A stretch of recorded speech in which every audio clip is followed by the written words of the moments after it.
오늘 함께 나누실 하나님 말씀은 마태복음 7장 13절부터 20절까지 말씀입니다. 마태복음 7장 13절부터 20절까지 말씀입니다. 신약성경 10페이지 7장 13절부터 20절까지 말씀을 저하고 여러분들이 한 절씩 교독하도록 하겠습니다. 좁은 문으로 들어가라. 멸망으로 인도하는 문은 크고 그 길이 넓어 그리로 들어가는 자가 많고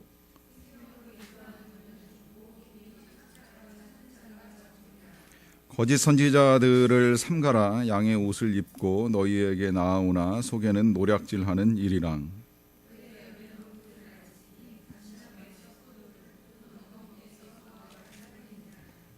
이와 같이 좋은 나무마다 아름다운 열매를 맺고 못된 나무가 나쁜 열매를 맺나니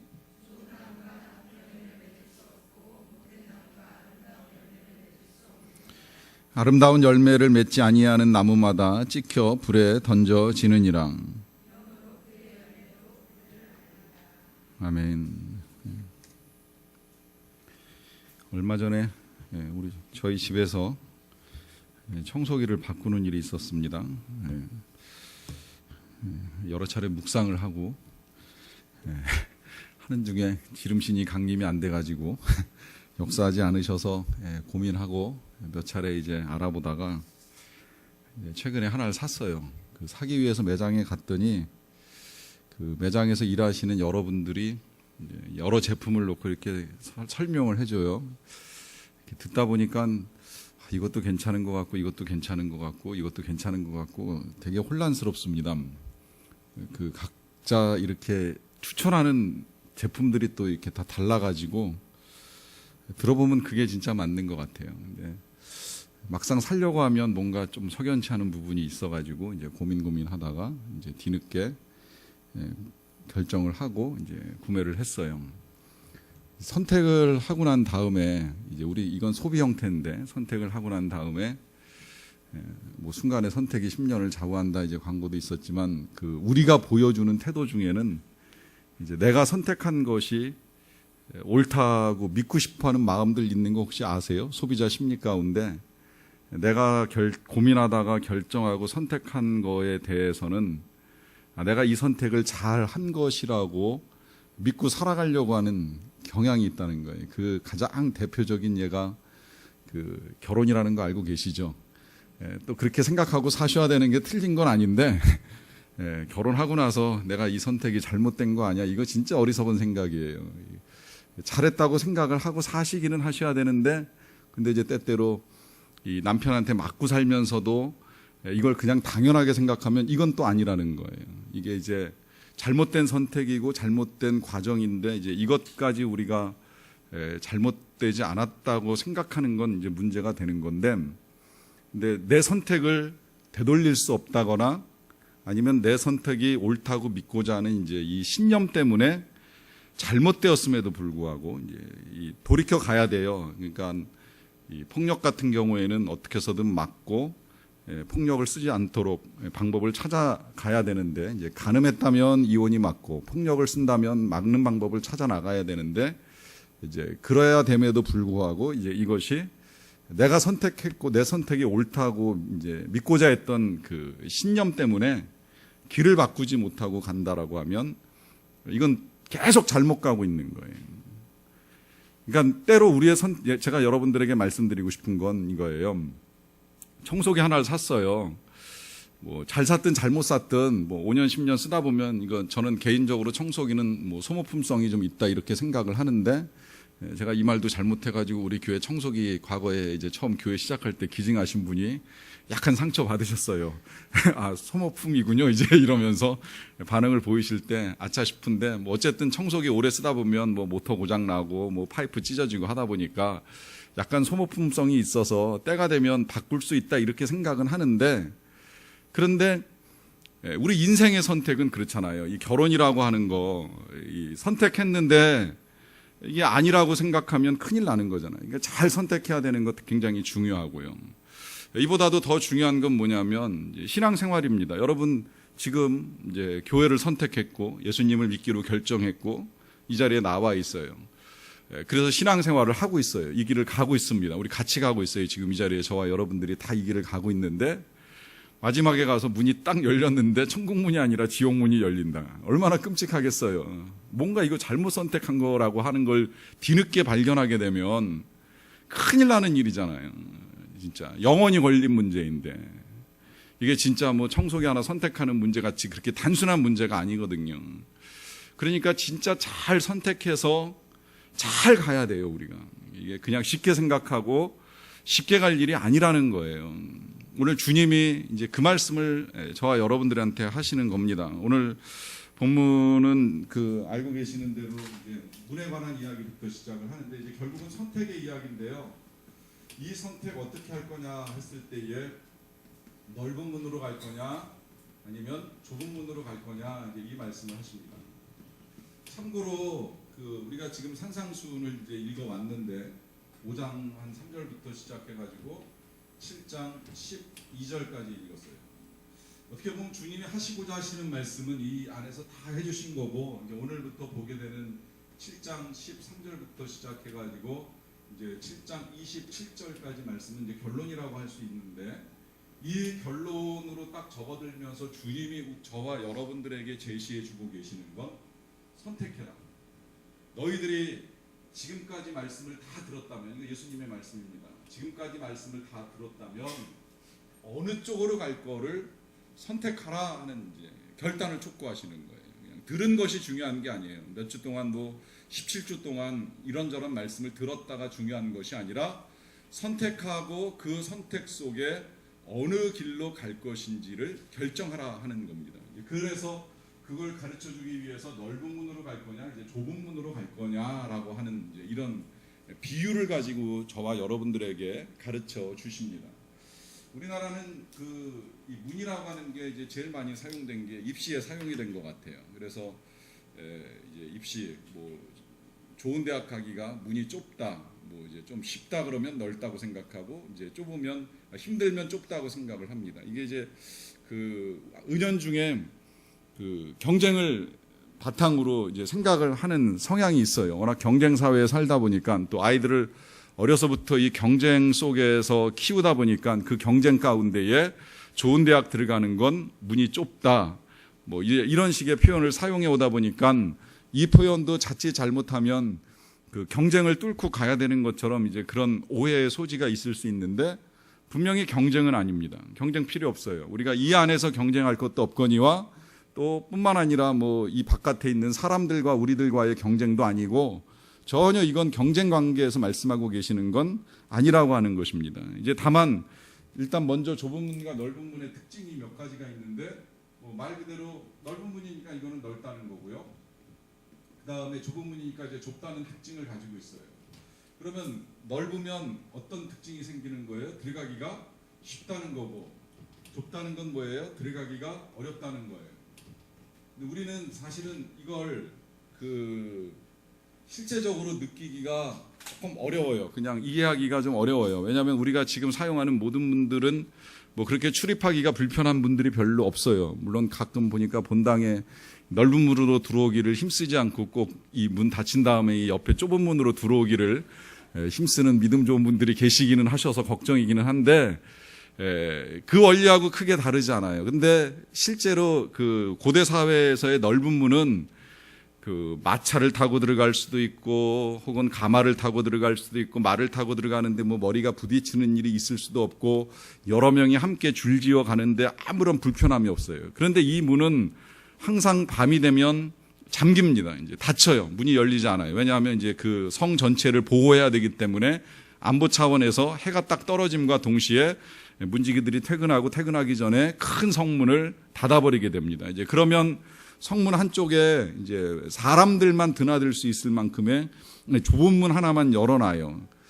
이 좁은 문은 그야말로 이제 뒤늦게 도착한 사람들, 성 안에 들어가서 자기 집에서 잠을 자야 되는데 밖에 나가서 이런저런 볼일 보다가 뒤늦게 들어온 사람이 들어가야 되는데 큰 성문이 닫혔을 때 개인적으로 들어갈 수 있게 조그만 문 하나를 열어놓은 그 문입니다. 이제 이 문이 워낙 작다 보니까 당시에 그 문의 이름을 그냥 별명 삼아 바늘문이다 이제 이렇게 붙이는 일이 있었어요. 그러다 보니까 낙타가 바늘구멍 들어가기 힘들다 이렇게 말씀하시는 것이 뭐냐면 그 문은 낙타가 들어갈 수가 없을 만큼 좁아요. 한 사람 그냥 겨우 머리 숙이고 지나가요. 실제로 베들레헴 성문, 예수님이 태어나셨다고 간주되는 그 성의 문이 지금도 허리 숙이지 않으면 들어갈 수 없을 만큼 굉장히 작은 문으로 되어 있어요.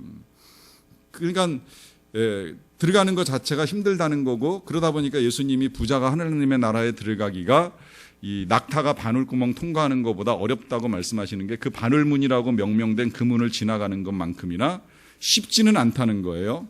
불가능하다는 건 아닙니다. 불가능하다는 건 아니지만 쉽지 않다는 것이고, 그러하기 때문에 그 좁은 문으로 들어가려고 하면 이제 필요한 것이 있습니다. 뭐가 필요하냐라고 하면 아무것도 가지고 갈 수 없고 타고 갈 수 없다는 거예요. 일단 그 문을 통과하려고 하면 다 어떻게 해야 되느냐? 버려야 된다는 겁니다.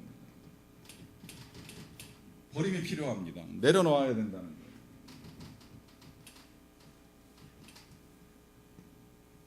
이제 이게 어려운 점이에요. 넓은 문으로 가는 건 앞서 말씀드렸듯이 편합니다. 그리고 다 가지고 갈 수 있어요. 아무것도 버릴 것이 없어요. 내가 지금까지 마차를 타고 왔으면 마차 타고 들어가면 되고, 말 타고 왔으면 말 타고 들어가면 되고, 가마 타고 왔으면 가마 타고 들어가면 되는 거예요. 뭐 산더미 같은 짐을 가지고 왔다 할지라도 뭐 그 정도는 웬만하면 다 통과할 수 있을 만큼의 넓은 문이 열려 있기 때문에 들어갈 수 있다는 거예요. 그러나 좁은 문으로 들어가려고 하면 버리고 내려놓지 않으면, 타고 왔던 거를 포기하지 않으면 들어갈 수 없다는 걸 말씀하십니다. 자, 이 말씀이 우리에게 주는 의미를 이해하실 거라고 생각을 해요. 일단 우리가 정말 주님이 원하시는 길, 이건 주님이 뭐라고 말씀하시냐면 좁은 문으로 들어가라 그러셨어요. 자, 들어가라. 제가 명령 나올 때마다 이 명령을 보는 방법을 여러 번 말씀드렸죠. 어떻게 하라 그랬어요? 우리가 그렇게 안 할 가능성이 굉장히 크다는 거예요. 좁은 문으로 들어가라 그러셨으면 뭐예요? 우리가 좁은 문으로 들어갈 가능성이 없다는 거죠, 거의. 그리고 다 우리는 누구나 한결같이 넓은 문을 택합니다. 왜? 쉽고 편안하니까. 하나도 안 버려도 되니까. 그런데 주님이 좁은 문으로 들어가라고 하는 건 뭐예요? 그러면 안 되고 일로 가라는 얘기예요. 넓은 문으로 갈 생각하지 말라는 거예요. 좁은 문으로 들어가라는 거예요. 그런데 그 길이 어려워요. 어려운 건 바로 이것입니다. 버리고 내려놓아야 된다는 거예요. 그러면 우리는 뭘 가져가려고 할 것이고 우리는 뭘 내려놔야 할 것일까요? 가져가는 건 뭐예요? 그냥 있는 그대로 진짜 뭐 내 교만함, 내 악함, 내 죄악, 뭐 내 욕심 하나도 안 버리고 가고 싶어 하는 거예요. 그럼 넓은 문으로 가고 있는 거예요. 이 모든 것들을 버리라는 거예요. 이 모든 것들을 버리라는 주님의 말씀이 뭐예요? 자기 부인하고 자기 십자가 지라는 거예요. 십자가까지는 아니더라도 적어도 나를 부인하는 것이 내려놓는 거고 나를 부인하는 것이 버리는 것이라고 한다면 이걸 버리지 않으면 절대 들어갈 수 없다는 겁니다. 다시 말씀드리면 이제 여기 이거 너무 중요하기 때문에 이게 제가 오늘 아침에도 그런 말씀 드렸는데 교리를 알지 못하면 예수님에 대한 이해가 부족하기 때문에 예수를 믿어도 헛믿을 수 있어요. 그래서 교리를 우리가 정확하게 알아야 되는데 여기 지금 우리가 정확하게 알아야 되는 중요한 교리가 담겨 있습니다. 그건 뭐냐면 아무도 들어갈 수 없다는 거예요. 자기를 부인하지 않으면 들어갈 수가 없습니다. 왜? 문이 좁으니까. 이 문이 누구냐면 우리가 지금까지 배워온 걸로 하면 예수님, 요한복음에 예수님이 양의 문이라고 그러셨잖아요. 이 양의 문인 예수님을 통과해서 우리가 이제 영생의 길로, 은혜의 길로, 구원의 길로, 천국의 길로 갈 수 있는데 이 문을 통과하려면 버리고 내려놓는 게 필요한데 뭘 버리고 내려놔야 되냐? 나를 부인해야 된다는 거예요. 여기서 나를 부인한다는 건 뭐예요? 1차적으로 내가 의인이 아니라는 사실을 인정해야 되는 것이고 내가 죄인이라는 사실을 인정해야 되는 것이고 내 수고와 공로 아무것도 없다는 걸 인정해야 되는 거예요. 이게 버리는 거고 이게 내려놓는 거예요. 이거 안 되면 양의 문 통과 안 됩니다. 왜 안 되냐? 양의 문이 예수님이고 예수님의 십자가를 통과해야 우리가 좁은 문으로 들어가는 건데 그 양의 문이신 예수님 앞에서 내가 이만큼 했습니다. 내가 이만큼 살았습니다. 내가 이만큼 가졌습니다. 다 소용없는 일이에요. 오히려 난 죄밖에 없습니다. 난 아무것도 아닙니다. 나는 주님이 절대적으로 필요합니다라고 하는 아주 정말 뼈아픈 절망이 아니면 그 문이 통과가 안 되는 거예요. 그래서 좁은 문으로 들어가라고 말씀하시는 거고, 들어가려면 버리고 내려놔야 돼요. 그래야지 들어갈 수 있는 겁니다. 이거 생각보다 심각한 문제예요. 이게 어쩌면 이제 요새 지금 우리 안에서도 그런 갈등들이 있었을지는 모르겠는데, 이 복음과 은혜 사이에서, 그러니까 복음과 율법 사이에서, 내지는 뭐 이제 구원 이후의 삶에 대해서 이렇게 고민하고 있는 문제가 어쩌면 이제 이 예수님의 말씀을 통해서 어느 정도 정리가 될 거라고 생각을 하는데, 여러분, 주님이 이 좁은 문으로 들어가라고 말씀하실 때에 절대 쉽다거나 편하다거나 다 같이 갈 수 있다고 말씀하시지 않았어요. 분명히 여기서 이렇게 정리를 해줍니다. 여기 지금 하나 빠진 것 중에 그거 있잖아요. 뭐 넓다 좁다는 금방 나오지만, 넓은 문으로 들어가는 사람은 많아요, 적어요? 많아요. 좁은 문으로 들어가는 사람은 적어요. 적어요. 분명히 다 구원받는 게 아니라는 거예요. 모든 사람이 구원을 받는 게 아니라는 거예요. 주님은 모든 사람을 구원하기 위하여 이 땅에 오셨고 십자가를 지신 거는 맞지만, 그렇다고 절대 모든 사람이 구원을 받는 것은 아닙니다. 오히려 우리가 생각하는 것보다 훨씬 더 적은 수의 사람이 구원을 받을 수도 있어요. 제가 근간의 성경을 다시 보니까 그럴 수 있다는 생각이 들었어요. 왜냐하면 참고로 일단 저는 우리 하나님이 굉장히 자비하신 거 믿고요. 사랑이 많은 것도 믿고 있고요. 넓은 처소를 예비하셨기 때문에 가고자 원하는 사람을 안 된다고 밀어내시거나, 뭐 정말 여기에는 뭐 14만 4천 명밖에 못 들어가니까 니들 열심히 경쟁해서 요 14만 4천 등 안에 들어가기 위해서 애써라, 이렇게 하실 분이라고 생각은 안 해요. 그런데 성경을 이렇게 읽다 보니까 의외로 구원받는 사람이 많지 않았어요. 예를 들면 노아 홍수 때 다 멸망했죠. 8명 딱 구원받았어요. 그것도 뭐 그들이 구원받을 만한 조건이 있었습니까? 나중에 보면 노아나 함이나 뭐 다 거긴데, 그냥 하나님이 그래도 인류를 멸하실 수 없으니까 이 가정 하나 살려주자 해서 남은 사람이 8명. 소돔과 고모라가 멸망할 때 그 도시 전체에 남은 사람 몇 사람? 롯과 롯의 딸 2사람. 아내가 따라 나왔는데 그 따라 나오다가도 또 미적하다가 그냥 결국은 이 소금 기둥대서는 떠나버리고는 3명 딱 구원받았어요. 자, 남은 사람이 없는 거예요. 멸망하면 다 멸망이에요. 거기에 그러고 나서 이제 애굽에서 보세요. 애굽에서 나온 사람이 몇만이에요? 장정만 60만.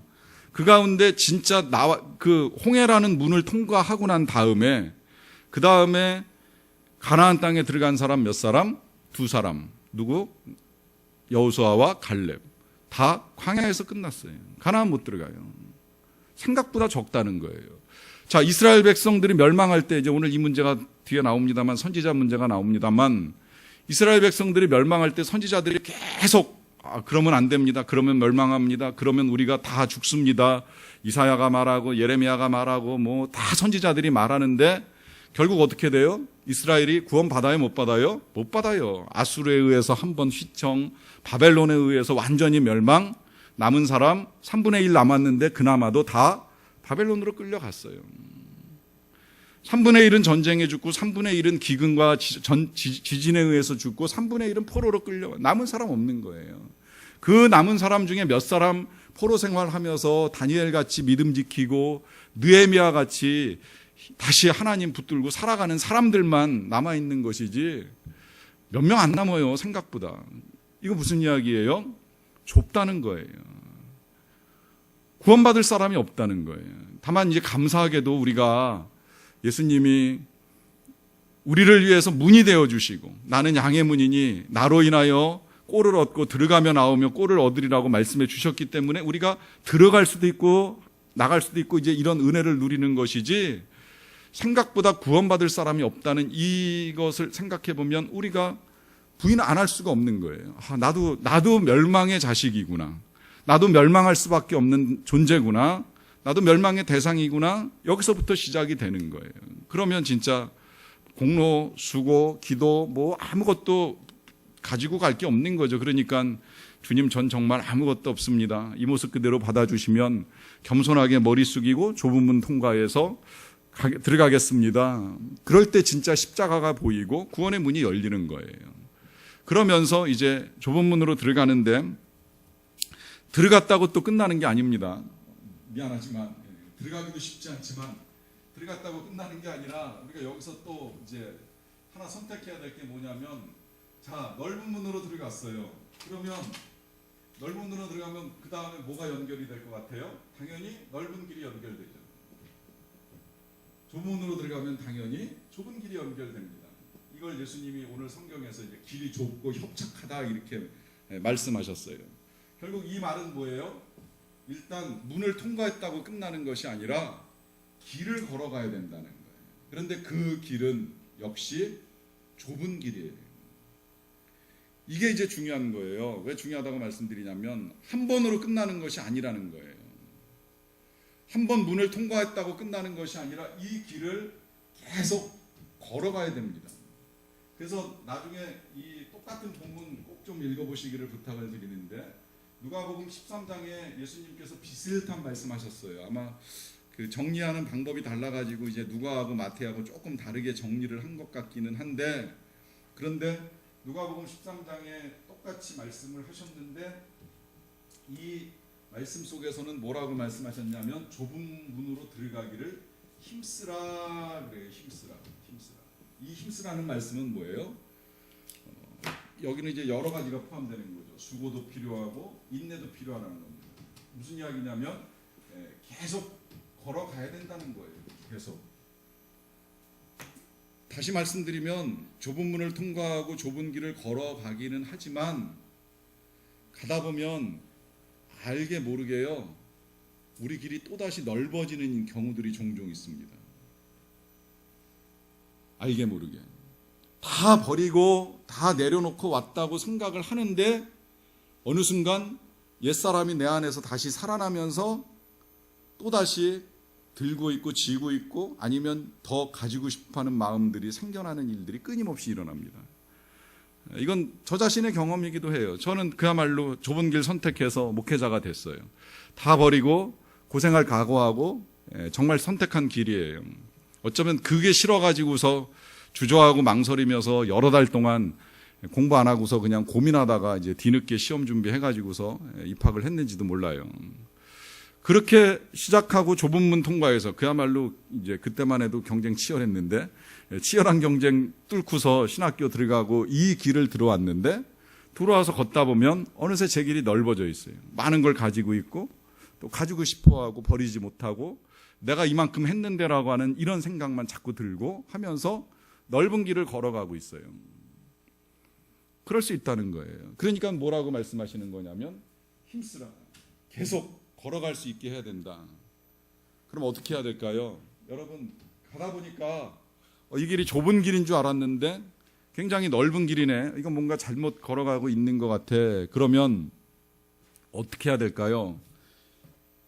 자, 그냥 예를 들어서 길을 이렇게 가다가 이제 넓은 길 있고 좁은 길 있어요. 뭐 문을 통과했는지는 모르겠지만 어쨌든 문을 통과하고 이제 갔는데, 가다 보니까 길이 넓어졌어. 알게 모르게. 그러면 어떻게 해야 돼요? 그냥 여기서 일로 건너갈 수는 없다는 얘기를 하고 싶은 거예요. 저는 그냥은 못 건너가요. 어떻게 건너가야 돼요? 다시 가서 좁은 문을 통과해야 돼요. 이 좁은 문을 통과해야지 다시 좁은 길을 걸어가는 거예요. 이건 무슨 이야기예요? 다시 좁은 문을 통과하기 위해서 또 버려야 돼요. 다시 버려야 돼요. 다시 부인해야 돼요. 다시 내려놓아야 된다는 거예요. 그리고 다시 십자가 앞에 서야 되는 거예요. 십자가 앞에서 다시 나를 정확하게 봐야 돼요. 내가 아무것도 아닌 걸 알아야 돼요. 내가 가지고 있었던 거, 내가 좁은 문을 통과해서 걸어오면서 만들어 놓았던 것들도 다 아무것도 아니구나를 알고 십자가 앞에서 새로 시작해야지만, 그래야지만 우리가 또다시 이 좁은 길로 걸어가는 거지, 여기서 일로 건너뛸 방법이 없다는 거예요. 돌아가야 돼요. 그래서 혹시라도 오늘 이 말씀 들으면서 내가 넓은 길에 있었던 거 아닌가 하는 생각 들면, 좁은 문을 통과한다고 했는데 넓은 길에 있었던 거 아닌가라고 하는 생각이 들면, 좁은 길로 다시 가기 위해서 십자가 앞에 서셔야 됩니다. 그리고 또 내려놓고 새로 시작을 하셔야 된다는 거예요.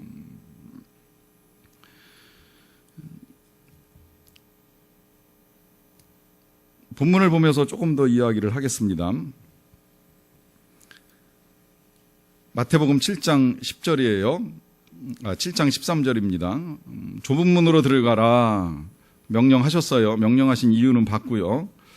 그 다음에 멸망으로 인도하는 문은 크고 그 길이 넓어서 그리로 들어가는 자가 많다 그래요. 자, 여기 아까 이제 본 그 몇 가지 특징들 나왔어요. 일단 문은 크고 넓고 그 다음에 들어가는 자가 많다 그랬어요. 이제 여기서 우리가 이제 또 한 가지 특징을 좀 정리할 수 있을 것 같아요. 그건 뭐냐면 많다라고 하는 것인데 이 많다는 다수입니다. 여기서도 이제 이 좁은 문으로 가는 사람이 많지 않다는 걸 우리가 또 보게 되는 것인데, 많다는 거는 다수이고 다수이다 보니까 알게 모르게 그것이 옳다 생각하고 거기에 휩쓸려 갈 수 있다는 거예요. 그런데 주님은 절대 지금 그렇게 말씀하지 않으세요. 생명으로 인도하는 문, 그게 이제 뒤에 14절인데 생명으로 인도하는 문은 좁고 길이 협착하여 찾는 자가 적다 그랬잖아요. 여기서 이제 적다는 개념이 소수인데, 그래서 주의하셔야 될 거는 뭐냐면 많은 것이 진리는 아니라는 거예요. 모든 사람들이 동의한다고 해서 진리는 아니라는 거예요. 물론 그렇다고 해서 또 소수가 진리는 아니에요. 요새 뭐 소수자에 대한 이제 보호냐 이제 소수자에 대한 반대 때문에 사회적 갈등이 굉장히 커지는데, 소수라고 해서 옳은 것도 아니고 다수라고 해서 옳은 것도 아닙니다. 이제 문제는 하나예요. 여기 지금 예수님 표현대로 하면 생명으로 가는 거냐 멸망으로 가는 거냐. 그러면 적어도 생명길로 가야 되고 많아도 멸망이라면 선택을 포기해야 됩니다. 그런데 선택을 포기하는 일이 이제 어렵다고 했을 때에, 그러면 어떻게 해야 되느냐라고 했을 때에 다시 이 좁은 길의 특징을 우리가 알고 가야 될 필요가 있는데요. 첫째는 뭐냐면 이제 적다고 말씀을 해주셨지만 그 적다는 이유는 뭐예요? 아까 여기서는 제가 편리함이라고 이야기했죠. 그걸 좁은 문으로 간다라고 하면 불편함을 감수해야 된다는 거예요. 이게 지금 오늘 우리 그 현대 교회에서 굉장히 이제 어려운 문제에 부딪히고 있는 것이라고 할 수 있겠는데, 자꾸 신앙생활이 이제 편리한 방향으로 흘러갑니다. 어떻게 하면 좀 쉽게 편하게 할 수 있을까? 어떻게 하면 내가 편안한 것만 선택하며 할 수 있을까? 이제 이런 이제 생각을 많이 해요. 오늘 어차피 선택에 대한 말씀을 여러분들하고 나누고, 시간상으로는 오늘 한 번으로는 좀 어렵지 않을까 저도 염려는 했는데, 뭐 다음 주에 이어서 이 문제를 다루기는 하겠습니다만은, 분명하게 부탁을 좀 드리고 싶은 건 뭐냐면, 둘 사이에서 고민할 때 조금이라도 더 힘든 선택을 하십시오. 그리고 조금이라도 더 손해보는 선택을 하십시오. 이것이 생명으로 가는 길이라고 믿으시면 틀림이 없어요. 그래서 제가 왜 그런 원리 가르쳐 주셨잖아요. 살까 말까 하면 사지 말고, 갈까 말까 하면 가라. 할까 말까 하면 그게 손해날 거라고 생각하면 하는 게 틀림없고요. 뭐 조금이라도 이득될 거라고 하면 안 하셔도 그만이에요. 그러니까 그렇게 판단의 기준들을 세워놓으시면 틀림이 없습니다. 이제 그런 의미에서는 그 두 번째로 좁은 길이냐라고 하는 그 질문에 대한 답은, 이거 내가 손해보는 거냐, 이거 내가 희생하는 거냐 생각하면 틀림없습니다. 이 나중에 오늘 거기까지 넘어가면 중간에 정리가 안 돼가지고서 넘어가는 것이 조금 어려울 수도 있다라고 하는 생각은 드는데, 거짓 선지자냐 아니냐의 문제라든지, 아니면 열매를 맺느냐 아니 맺느냐의 문제에 대한 결국 그 답은 나를 위한 선택이냐 남을 위한 선택이냐라고 하는 걸 놓고 결정을 하면 가장 좋습니다. 다시 말하면 이 손해랑 희생이라고 하는 건 타인을 위한 손해요, 타인을 위한 선택을 말하는 겁니다. 뭐 나나 아니면 뭐 그냥 가까운 가족들을 위한 손해 희생을 이야기하는 것이 아니라, 이걸 넘어서서 정말 다른 사람을 위해서 내가 요만큼이라도 시간이 되었던, 물질이 되었던, 내 수고가 되었던, 뭐 에너지가 됐던 손해보고 희생하는 일이라고 한다면 그것을 선택하는 것이 맞다는 거예요. 그것을 선택하는 것이 좁은 문입니다. 그런데 이게 가능하냐라고 했을 때 가능한 이유는 뭐냐면 소망의 기쁨 때문에. 소망의 기쁨 때문에. 이 소망의 기쁨이라는 게 뭐예요? 결국은 주님을 따라가는 그 길의 끝에서 예수님을 만날 것에 대한 소망, 그 소망이 우리에게 주는 기쁨 때문에 그런 선택이 가능하다고 말씀을 드리는 겁니다. 그래서 이 이제 선택 가운데에 우리가 수고하고 인내하면서 이제 계속 이 길을 간다는 의미입니다.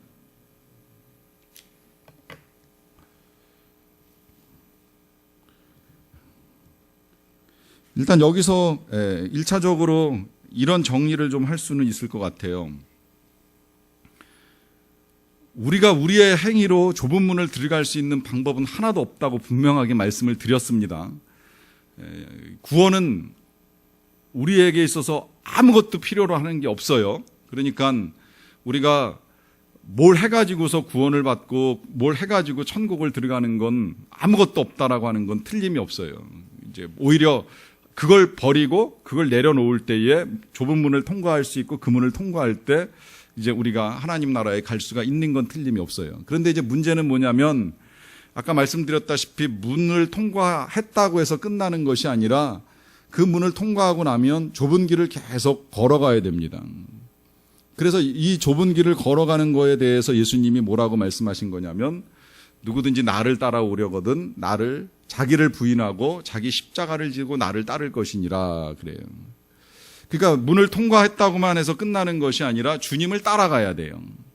주님을 따라가야 되는데 그 따라가는데 두 가지를 주님이 부탁하시는 거예요. 자기를 부인해라, 자기 십자가를 져라.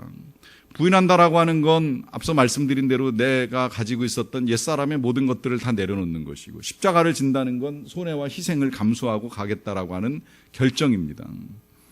근데 여기가 이제 이것이 그러면 진짜 이건 굉장히 힘든 길이네. 맞습니다. 힘든 길이에요. 근데 힘든 길을 왜 따라갈 수 있는 거예요? 예수님이니까 따라갈 수 있는 거예요. 예수님이니까. 만약에 제가 여러분들에게 그렇게 다 버리시고 여러분들 가정 버리시고 재산 다 교회 헌금하시고 그리고 여러분들 시간 내서 교회 와서 봉사 매일같이 하셔야 됩니다. 그리고 저를 따르십시오라고 한다면 제가 거짓 선지자이고 그런 저를 따라오실 이유가 하등 없는 거예요. 그런데 예수님은 아니잖아요. 예수님은 우리가 따라가는 게 맞잖아요. 그분이 생명의 길을 보여주셨고 열어주셨잖아요. 그분을 믿는다는 건 뭐예요? 그분을 신뢰하고 따라간다는 거잖아요. 근데 그분이 말씀하신 거예요. 자기를 부인하고 십자가를 지고 따르라. 그럼 그분을 믿는다라고 하면서 그 믿음은 도대체 뭐냐? 여러분이 믿음이라고 하는 것이 실체가 드러날 때 이렇게 생각해 보면요. 진짜 우리에게 믿음이 있었는가 하는 생각이 들 때가 있습니다. 예를 들어서 진짜 매일 이렇게 이제 우리가 교회에 드나들었는데 어느 날 병원 가서 진단을 받았는데 끔찍한 병이에요. 근데 아무 생각이 안 나고 진짜 원망만 끊임없이 계속 생겨나고 내가 하나님 믿었는데 하나님 나를 왜 이렇게 하시나 하는 생각이 영영 떠나지 않는 일에 붙잡혀 있었으면 그 사람의 믿음은 과연 무엇이었느냐라고 하는 생각을 해보는 겁니다. 진짜 믿음이 뭐예요? 좀 끔찍한 일을 당하지만 생각지 않은 일들을 겪지만 그래도 하나님의 깊으신 뜻이 있겠지.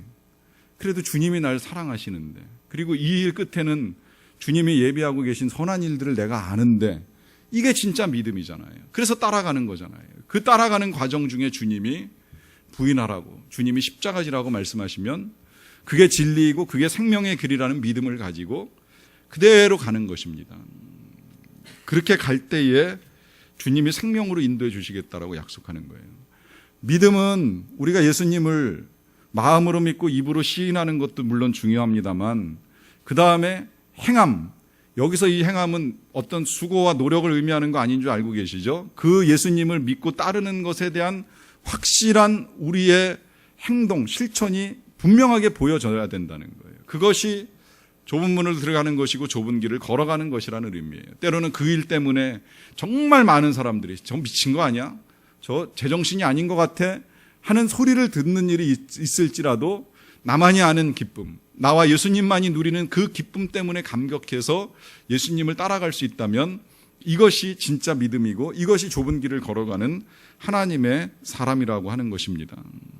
이 길을 걸어갈 때에 주님이 우리를 위하여 기다리고 계시고 주님이 우리를 맞이하시는 기쁨을 우리가 누릴 수 있게 된다는 것입니다.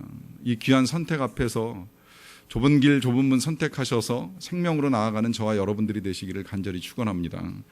나머지 부분